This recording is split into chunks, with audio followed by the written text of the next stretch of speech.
So, mabilis ang trade review lang tayo, no? Kahapon, so nakapag-trade tayo ng 4.16 RR, risk reward. So, tinrade ko to ng New York session. So, i-backtrack lang natin kung ano ba nangyari, no? Tanggalin natin muna yung indicators na meron tayo. So, the recent days, so 2 days ago, so around here, wala pa kaming trade. And naghihintay kami ng malinaw na break of structure bago kami maghintay ng pullback. So sa group chat ito, and kung wala pa sa group chat, no, pwede kang mag-comment ng group chat sa comment section and isasali kita for free. So dito sabay-sabay kami natututo, nag-a-analyze ng chart, and kung may questions ang bawat isa, sinasagot natin yan hanggat kaya natin. So dito, recent days, okay, ito, start new. Wala pa kaming malinaw na break of structure dito. And then, nung nagkaroon na ng break of structure that day, merong news, no? Nagkaroon ng malinaw na break of structure, and in-analyze namin kung saan ba ang mga point of interest. So, ang sabi namin, itong supply zone na to is malinaw na point of interest. In this downtrend, wala kaming nakitang FVG or kahit ano. Okay? So, yun, hintayin namin kung ano mangyayari sa price ng break of structure, kung saan siya babalik. So, sa scenario na to, the same day, nag-react siya dito sa FVG na to. Okay? And yung FVG na yan is nag-create ulit ng another break of structure. So, the recent low, touch ng FVG, and nagkaroon ulit ng break of structure. So, sabi ko, pwedeng ma-disrespect yung supply zone or i-respect itong supply zone na nandito sa taas. And also, nakita ko na sa 30 minute ay nagkaroon siya ng FVG. Okay? And sa 1 hour, meron din. So, higher time frame, mas nire-respect yung FVG.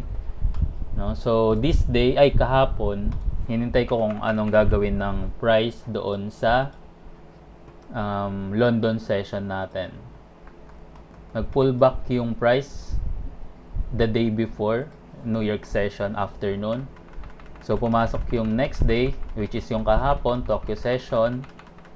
And it barely touches the FVG, pero hindi pa nire-respect dahil nasa Tokyo session pa tayo.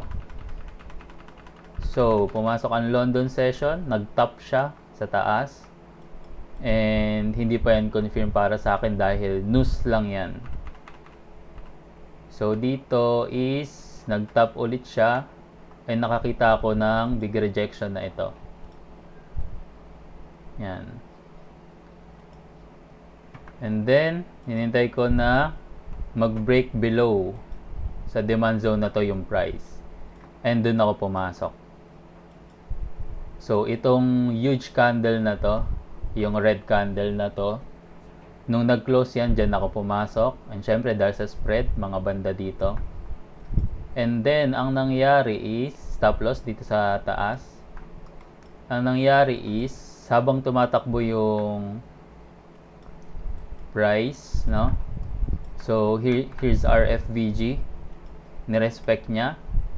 And also, kung gagamitin natin itong Fibonacci retracement from this supply zone hanggang dun sa lowest zone is, kung mapansin mo, nasa golden zone natin siya. So, this is a high probability trade. So, ito, nung nakapasok na ako sa trade, nagtataka ako bakit hindi niya binabasag yung fully basag talaga itong demand zone na to. So, anong nangyari is, bumalik pa siya sa taas. Yan, London session. Ito, bumalik siya dyan, and I almost stopped out, no? And yun, tingnan natin. So, halos mas stop out ako dyan. And kumakain ako dyan ng dinner. And then, yun. Muntik na. Almost, di ba? Almost. Pero since tiwala na nga ako na change of character na to, dahil sa huge candlestick na to, tiwala na ako dito sa supply zone na to, na hindi niya to babasagin. Dahil yan yung last defense ko. So, hindi niya binasag, and ang nangyari is, nung pumasok yung New York session, bumagsak na yung price. Hanggang sa matipin na natin siya. So, yun yung nangyari sa trade na to. Sabi ko sa Discord sabi ko sa group chat namin is, ingat lang sila sa trade dahil yung overall structure sa higher time frame ng GBP USD is uptrend. So kung susakatin natin dito from the lowest point up to the highest point, kahapon nandoon siya sa golden zone. Okay, so possible na mag-fail itong setup na to. Kaya siguro medyo lumalaban yung price dito sa point na to dahil nga mas malakas dahil nga may mga buyers na lumalaban.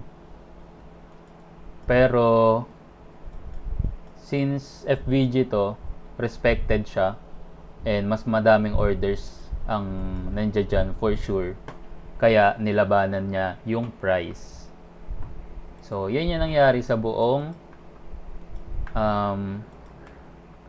trade na to. And I almost passed a prop firm with just this one trade. And sinabi ko yun, pinakita ko yung screenshot sa group chat. And totoo na pwede ka makapasa ng isang araw lang sa prop firm. Although syempre merong 5 minimum trading days.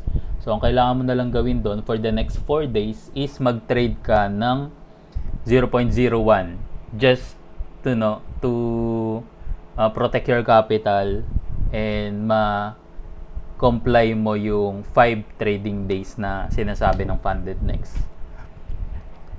So, yun, ang kulang ko na lang sa account ko is 200 USD para maipasa yung 50k funded account phase 1. So, yun. This is how I trade. And yun, wait na lang sa next setup.